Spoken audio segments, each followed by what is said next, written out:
So let me ask you this question, because I was confused by this myself. It seems like you have two names. What's the Justin Abbott? Is that your like legal name? Justin Abbott is my last name. So Abbott is my last name. Wyatt's my middle name. That's always been my Instagram handle, and I've never changed it.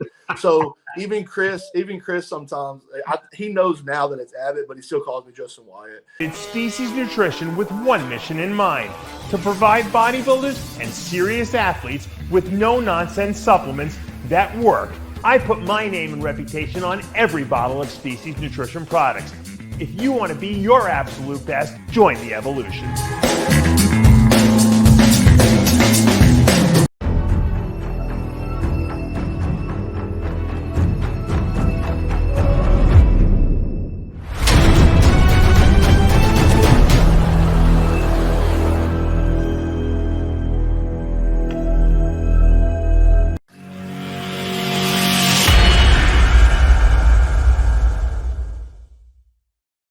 Welcome back to RX Muscle Spotlight. Today's guest is our 2023 NPC Super Heavyweight Men's Bodybuilding Champion and new IFBB Pro. I know he likes that title. Justin Abbott, welcome to the show. Congratulations. Appreciate it. Thanks, Dave. Thanks for having me on. Yeah, no, absolutely. You know, when I won the Junior National Heavyweight title, there was no Super Heavyweight class back in '95. I said to myself, you know, I remember them interviewing me after the win, right before I went on for the overall. They said, "What do you think is going to happen in the overall?" I said, "Well, I'm 60 pounds bigger than the light heavyweight. I don't think I could lose at this point because I was shredded at that point." And I lost to Willie Stalling, who then went on to beat Jay Cutler in the overall for the Nationals later that year. But yeah, I imagine something similar must have been going through your head when you were on that stage. You know, you won the super heavyweight class, which was obvious the hardest thing for you to do. You knew you had the pro card. You're going for the overall. And when they're announcing the winner, did you think you were going to hear your name? Well, they announced numbers. And so I'm sitting there and I'm for sure, I'm like, I have it in the bag 100%. I mean, right. You saw pictures and stuff like that. I was definitely on, hard, sharp, full, nothing really. I talked to Tyler and I was like, dude, is there anything, like, this is before the show, I was like, is there anything that we could have done better, do you think? Like, could we be better right now? He's like, at this point, there's literally nothing that we could have done. You're on the money. We just like kept getting harder and harder throughout the day from prejudging the finals. And I 100%, because I mean, there's no video of it, and I'm not sure why there's not. But I got moved into the center for about pretty much 3/4 of the overall. Right. And never moved. And so I had a really good feeling about it, and it felt great about it. And was the most confident in my posing I've ever been on stage, like having the most fun. And everything was just clicking. And, I felt like I definitely, outsized for sure. Fullness was good. Conditioning was definitely better. But at the end of the day, when I heard 4 instead of 5 as the first number, I was kind of, I was definitely, I don't know what you want to call it, a little, not mad, because you can't be mad at a competitor, because it's not, he didn't pick, what I'm saying? Like, he didn't like, oh, I'm the winner. It's, I was confused more than anything. But I congratulated him and everything like that. And I'd have no animosity towards him or anything like that. And with my feedback, it was a little kind of iffy on the feedback, because like right there you can see I'm to the left. That's when I first got moved, because when you come out, of course I'm super heavy, so I go to the very, very end. And then I got moved in right there by Jamal, and then the next call I got moved over, and there's no video after I got moved over, which is kind of weird. But well, they don't let anyone really take footage of the stage anyway. So I mean, it's, which is kind of stupid. I mean, at that level, but it is what it is. But no, I enjoyed. I was in the moment. Of course, I was let down, but at the end of the day, the goal was to come and get the pro card. I think my celebration was really after prejudging, because I actually got really emotional after prejudging, because like it's just been a dream of mine to one, get the pro card, and everybody's like, oh, get a pro card, get a pro card. It's not just that. It was like the journey. And then what happened the week before with my rectus femoris, like pretty much like smoothing over my whole leg. And then finally coming back just, about 75%.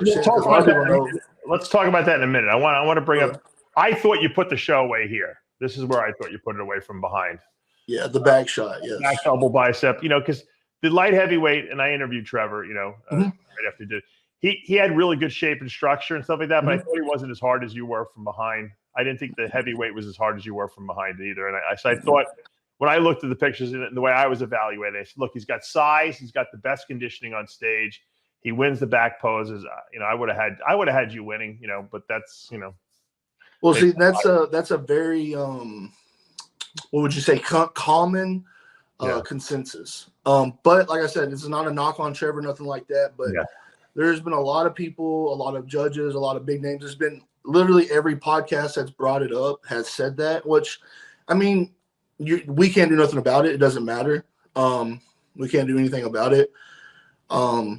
So it is what it is. But you got the pro card, but it's nice to win the overall too. It would have been amazing, to go down in history. Like I already went down in history for being the first open IFBB pro ever from Arkansas. Because there was Don Youngblood, but he actually turned pro as a Masters. Yeah, he was a Masters. Yeah, he was a Masters. So I went down in history with that. It would have been really nice to have the overall. Everybody wants to win the overall. Nobody cares, But I don't think really, in 20 years, I don't think anybody's like, oh, you didn't win your overall. So Cutler didn't win the overall. Don't worry about it, Yeah. So, yeah, I'm trying not to there's been a lot of great pros that didn't win overall, so I'm not too tore up about it now. Yeah. There was a couple of days when we were pretty upset, but it is what it is.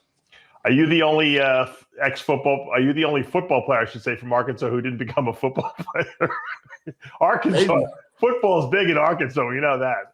Football is huge in Arkansas, and I played college ball, but I kind of felt the reason that I fell in love with bodybuilding is because it's on you.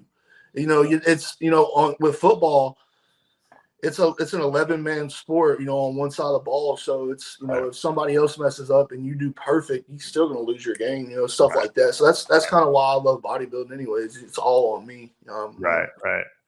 But I imagine growing up, it was all about football, right? Oh, it was all about how hard can I hit the next person I'm about to hit. That was my, and that's how I treat bodybuilding. It's how hard can I hit the next whatever set I'm supposed to do or something like that, or how perfect can I be. So football taught me a lot for sure. And the interesting thing is that you're not that far removed from it. You're only 27 years old, so you're still really just getting started in the bodybuilding world. When did you do your first show? What year was that? I think it was 2018. I did the Mr. Arkansas. It's when it was in Little Rock. Now it's actually moved up to Northern Arkansas, but that was my first shows in 2018. So I've been doing it about 5 years. What did you weigh when you kind of like said, all right, football's over, I'm going to start doing bodybuilding full time? Were you already a pretty big guy? I would say for my height, I was pretty big. Like I think in college, I was a fullback, and I was about 235, but it wasn't a bodybuilding 235. It was a pretty soft fullback, and linebacker 245 or 230, 245 ish, somewhere around. No, about 230, 235, somewhere around in there.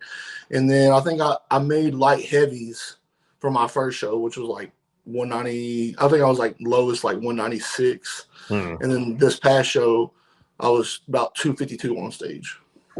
I was going to say, you must have had to really suffer to make that weight, I would imagine, at your height, 5'9". You have a lot of muscle in your body. Yeah, it was a little soft, but I've always been like, ever since my first show, I've always been like big on conditioning. Like I would never step on stage not conditioned, put it that way. Like I had glutes my very first show. And hamstrings and everything feathered, and so I'm very big. And even in my off seasons, like I don't get super sloppy. Right. Like I'll still have glutes. I'll still have hamstring. You can see them, and definitely have full abs.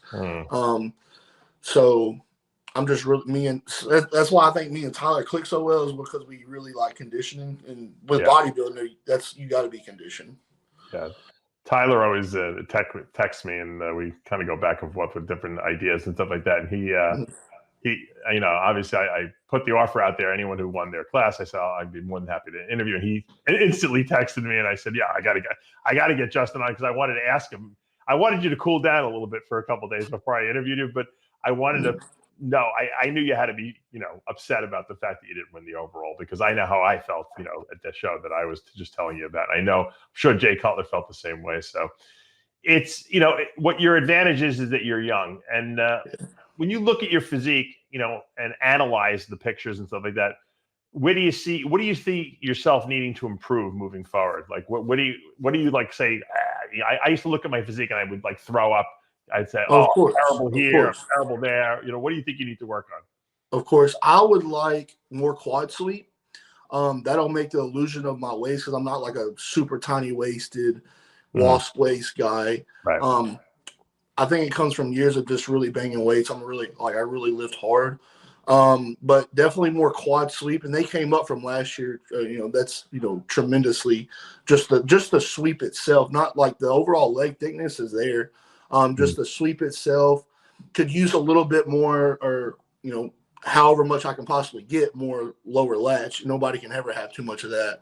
And I think I could use a little more arms too. And besides that, I think I'm pretty well complete. I'm a little narrow in the clavicles, just a little bit, just from being, the typical, white bodybuilder or whatever, not super wide in the clavicles. But I think I fill out the frame real nice, especially when I'm full. You couldn't tell I was narrow clavicled and stuff like that. No, because you have monster delts. That's why I think that always kind of overrides anything. Yes, sir. I always tell people that. This is a great shot of you right here. I mean, you could those are some serious delts. You got. Yeah. Which is probably why you think you need bigger arms, because you have really big arms too. Yeah, they're not small, but I just when I look at that right there, those arms could be thicker for sure. Definitely to compete in the pro league for sure. Right. Well, you got time on your hands, because like I said, you're only 27. You'll probably have another 5 years of growth still in your body. I always tell people when you get to about 32, so that's kind of like when you've kind of topped off how much muscle you're going to put on, especially if you start early like you did. Mm-hmm. And so, but you still got a lot of years, and you're already 250. I mean, what would you think you want to weigh? Like 270 on stage? If I could get there without just everything looking like a mess, it would be awesome. But like I put on last year at USA's, I woke up that morning for the show at like 2:30.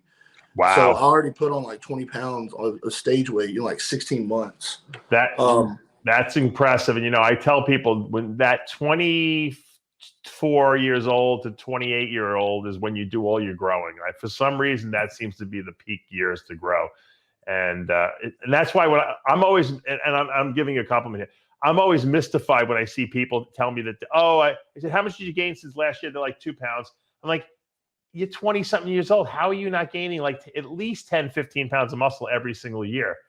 And I think it's because people don't eat right. They don't train hard enough. You're a testament to the fact that you can put 20 pounds of muscle on in a year if you put your mind to it, Yeah, that's what I was about to say, Dave. Like, there's people that are, there's people that lift weights and stuff like that. And then there's bodybuilders. Like, if I show, like a lot of people, Tyler can attest to this. If I showed anybody my diet in the off season, they wouldn't believe it. And especially the way I look too. Like I said, I don't get out of shape, right. But I was eating north of, 1,400 grams of carbs every single day, no matter what. Right.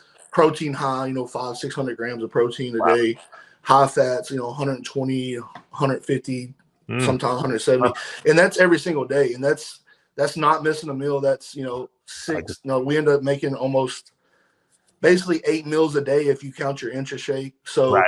And so if you're training hard and you're eating your food and you're doing what bodybuilders do, there's no way you don't put on, muscle. And that's why when people come to me, especially for coaching, it's like, I've tried so much. I'm just a hard gainer. I'm like, you're not a hard gainer. You're just not eating, And I ask them what they're eating. They're like, oh, a couple chicken tenders, I have a cup of rice and some broccoli with me. I'm like, well, there's your problem right there. They have 3 egg whites for breakfast too. 3 egg whites. Yeah.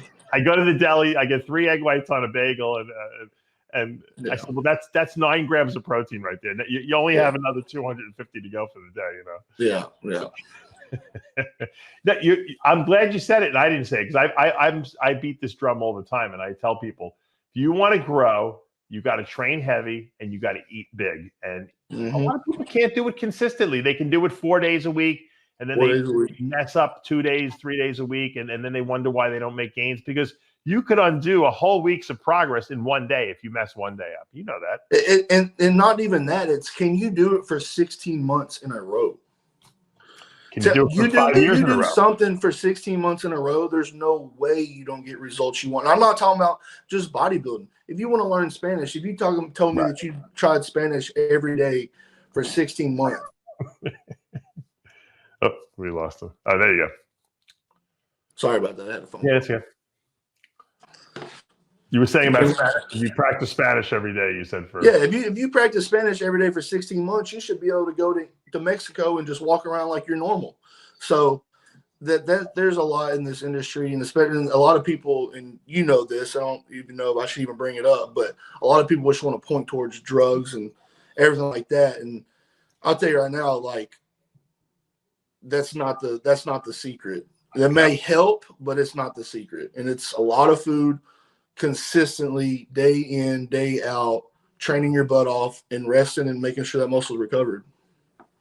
I always tell people this. Imagine you have like a Lamborghini, okay, that has all this potential to drive super fast, right? But you put low-grade gas in it. Yeah, but it's worse than that.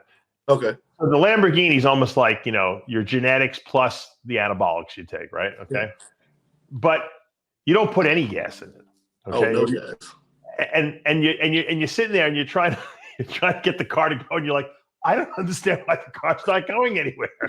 Yeah. And then you say, okay, now I'm going to put some gas in the car because I realize I got to put some gas. But you leave the oil, the cap off the oil, and the oil funnels out of the Lamborghini. And now you step on it, and the thing takes off right down the block, 100 miles an hour, and you get a mile away from your house, and the engine burns out because there's no oil in it. Yeah. That's the equivalent of missing meals. One piece. Workouts are not intense enough, not sleeping enough. You got to put all the pieces to get enough. In order for that Lamborghini to run, everything has got to be perfectly tuned in that car. Yeah, that's why I made a post. I made my post, whatever you want to call a pro card winning post or whatever. And I said, literally everything count. This is the only sport where every single thing you do every single day adds up. If football is a game of inches, bodybuilding is literally a game of, centimeters, millimeters, because every single thing counts. And if you want to be great, I mean, you're regimented to the time that you take all your health supplements, with what supplements go with every dose. You're not letting them run out, and not having them delivered or whatever. You're not, if you're supposed to eat beef with this meal and you're eating tilapia, it's little bitty things like that people that are great do perfectly, especially if you don't have the best genetics. I mean, Phil, he could probably get away with doing about whatever, but look how great he was, because I guarantee you he was just as disciplined as the person that had the worst genetics. You know what I'm saying? So we certainly know Ronnie Coleman was, and that's why he was the greatest of all time, because he had the genetics and he had the work ethic, behind it. Yeah, there's nobody that trained as hard, ate as hard, or was more disciplined probably than Ronnie. Yeah. You sound very familiar. I feel like I'm interviewing Nick Walker when he turned pro. Yeah. And when I interviewed him, I heard the same thing coming out of his mouth, and I knew that he was going to go far because he had that work ethic, and he's another one. He told me he never missed a meal in 5 years. I said, I don't never missed a meal in 5 years. So yeah, I have one of guys that look like they missed a lot of meals. Yeah, and those are the guys that are always in the same class every year. Yes. Yeah. So yeah. Look, you know what? I'm from your school of thought, and I'm like, I don't know how people don't make improvements every single year, and I don't know why they don't grow. But you know what? I work with enough people to know, and you're a coach too now. I mean, you're working with a lot of athletes. I work with some guys that have amazing genetics, and I hear so many excuses, between relationships they broke up with and they're depressed, they haven't eaten for a week, or they get sick and then they miss. I've gotten sick before. When I miss one day in the gym. These people get sick, they miss like 2 weeks. I'm like, how could you stay out of the gym for 2 weeks? I said, So it is what it is. But you know what? You're a testament to the fact that hard work pays off. And I like to hear that you got that strong mindset. have you thought about like where you might want to make your pro debut next year? I hear that New York Pro is giving away a lot of money this year. Yeah, New York will be probably pretty soon. I'll be honest with you, my ultimate goal in bodybuilding, or as of right now, my next step for bodybuilding is to be in the Dallas area. That's where I would like to move to. Okay. So me and Tyler's goal, we'll say it right now, is to step on the Dallas or the Texas Pro stage in 24. That's our goal if everything goes right. I still got to get this leg worked out and get it completely healed to where I can, really improve what I want to improve on. Right. It's a lot better. Like it was hurting. What happened? Tell our viewers what happened to your leg. Oh, the leg. Pretty much I either have a really severe strain in the rectus femoris / tensor muscle or a tear in the tensor muscle. And it happened I really don't know the exact date it happened. It just started swelling up on me and had some pain towards my upper thigh, outer thigh, kind of hip-ish area. And it just started inflaming and just kind of like every day got progressively worse where it was like kind of like a film of water. It just looked like my right leg was shredded, completely peeled. Like if anybody saw my the show that I did in Oklahoma, I mean, we were perfect there. I mean, we could have been a little harder there, not much, but everything was perfect there. Everything was good. And then all of a sudden, like, a week and a half out from Nationals, my left leg just like had a film of water on it, had no detail, looked like it had been injured for 2 months. It almost looked like it atrophied. It looked crazy. Like there was no teardrop to it. It was real weird. And of course, me being how I am, and Nick had an injury too, and it's very emotional because like people like us, everything is on us. So what we do every day is in our control, and something like that happens, it's not even in your control. You can't do anything about it. I mean, I was doing everything I could. I was getting tissue work done, which I didn't know was actually probably making it worse.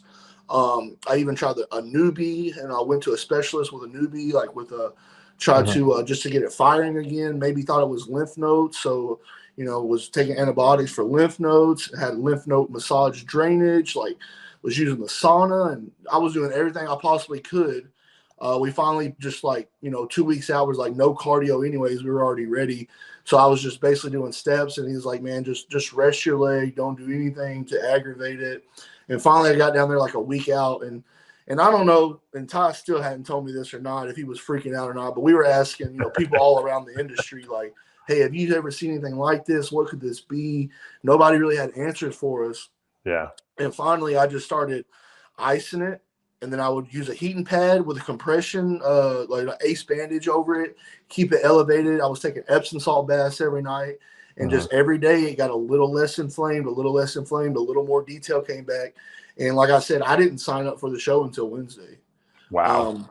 So we got it to maybe about 75%, and when we started to kind of like, we of course were eating high food the whole time, but because we were already ready, and it's hard to mess up when you're already that ready.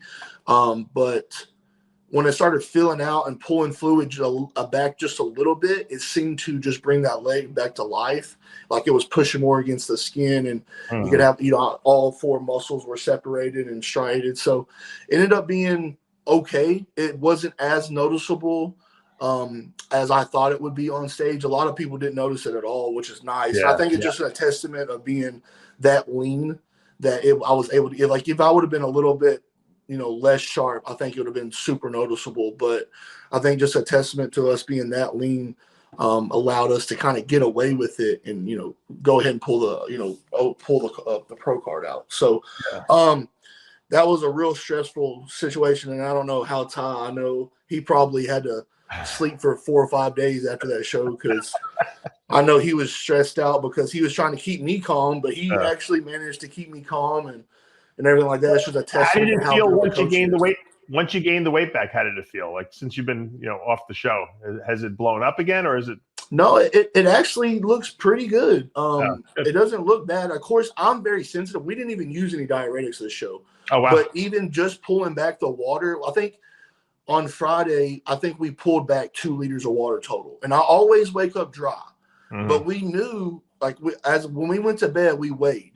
And we're like, this is a look. Somehow, I hate how I normally look in the evenings. You just look softer just because you're having so much more fluid. Yeah. But we pulled about 2 liters back through the whole day. But we kept consistently drinking.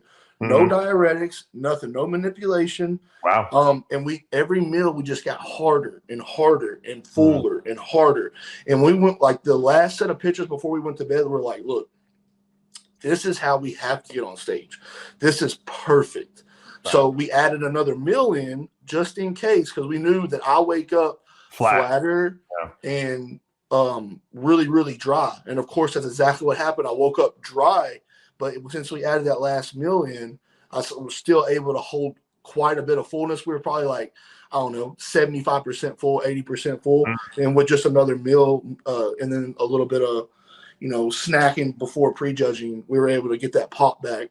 And we got better at finals just by pulling water back even more and just having like black coffee just to keep the water flowing. But we never just cut water off completely. We just kept it to where, which was kind of a new experience for me, because normally I would like to have at least an eighth, of a diazide or something like that. The nervous energy and stuff. Yeah, absolutely. Yeah, I've always kind of been like that. It's just like just a little icing on the top. When Chris Acetos, I'll never forget when I think Luke, he did it with Luke. He was like, yeah, just have a sprinkle of diazide. Yeah. And so I'm always that kind of person that kind of wants that, but we were able to just keep flushing. I kept, peeing and just add just a little bit of water every time I pee just to keep that look, So that was pretty cool. I don't even remember what we were talking about. I went off on a tangent. Yeah, no, I was just asking about if your leg felt better after the show.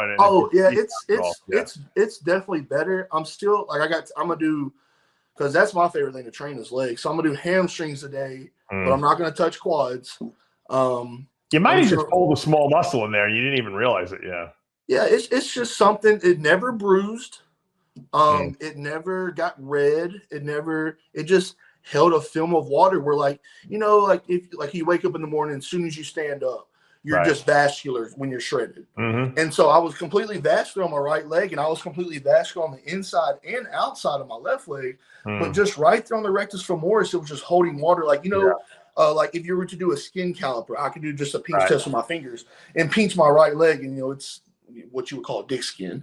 And on the left side, it was just a little bit more. And it was so annoying just because as bodybuilders, every variable you want to control. And when something's out of your control, it's very, very nerve wracking. Yeah. Who knows?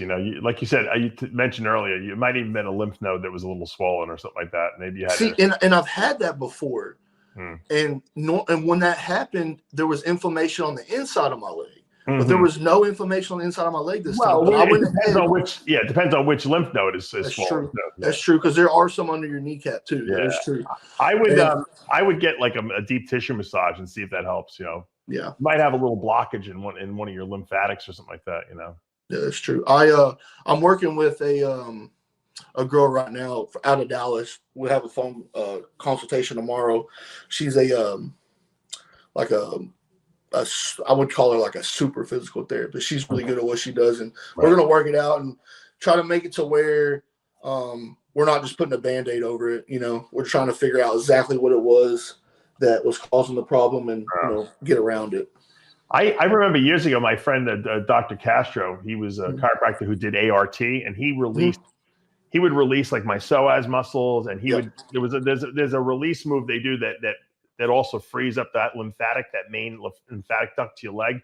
And he did that to me once. And man, my legs were shredded after that. Like a lot of bodybuilders, believe it or not, have poor lymphatic circulation in their legs because of the fact that we have so much muscle and we damage so much muscle when we train it that we get like scar tissue built up. And sometimes it pinches off one of those little lymphatics. And that could have been what happened. It could have been something as simple as that.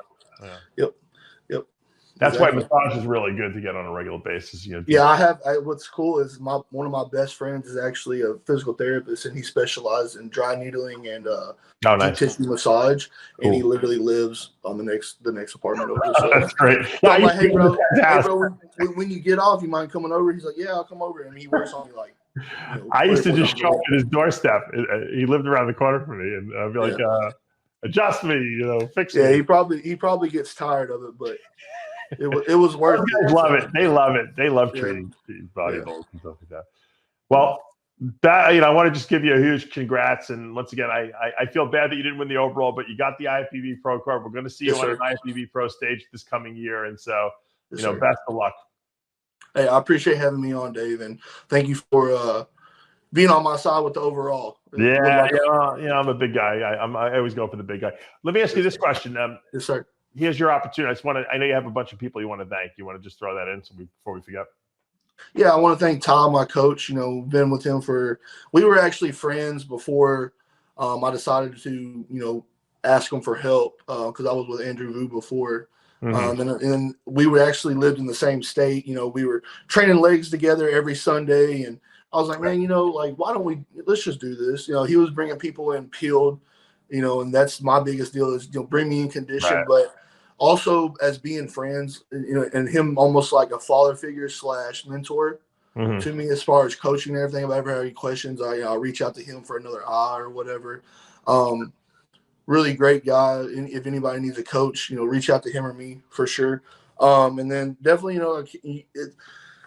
it is all on you, but it's also nice to have a really good support system. So my mother's always been there. She's like Nick Walker's mom. She's, that's awesome. Yeah. That was BS, or, that guy's really not in shape. Or, oh my gosh, that guy, she's a judge now. She's, oh, really? That's great. I'm sending her my check-ins, after I send them to Ty, and she's like, a little more off your top glute. You need to hit this pose a little different and stuff like that, of course, and especially through, the mental struggle with my leg. It doesn't sound bad to like a normal person, but, when you're going into the biggest show of your life, which Nationals definitely was, because I had a lot of people that my name was getting out there as, the one to win the show. And, that's a lot that can be on you, a lot of pressure that can be on you. Sure.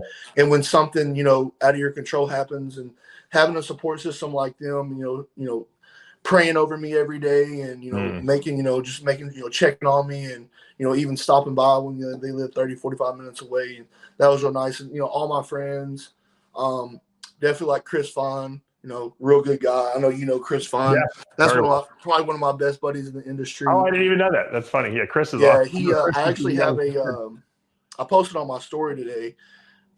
He sent me one of his hoodies. And I think this was before prep came. Okay. And on the package, it says Justin IFBB Pro Wyatt. And so I literally put it above my mirror in my bathroom, and I saw that like every day. So having people like that in your corner is awesome.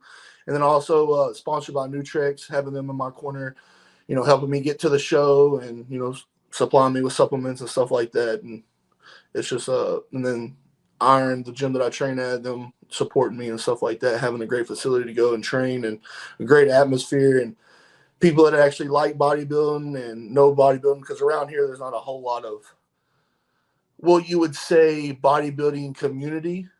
So I kind of stand out. Like I said, I'm the first IFBB Pro Open bodybuilder out of Arkansas, so it's not super big around here. It's so just having those people that are keep them close. Like I said, I'd rather have a handful of really, really supportive, close ride or die friends / family to be with me than have 1,000 acquaintances because I won my pro card. Right. So I know it was a really big deal to me to prove them right and not worry about like proving haters wrong, but proving all of them right. So let me ask you this question, because I was confused by this myself. It seems like you have two names. What's the Justin Abbott? Is that your like legal name?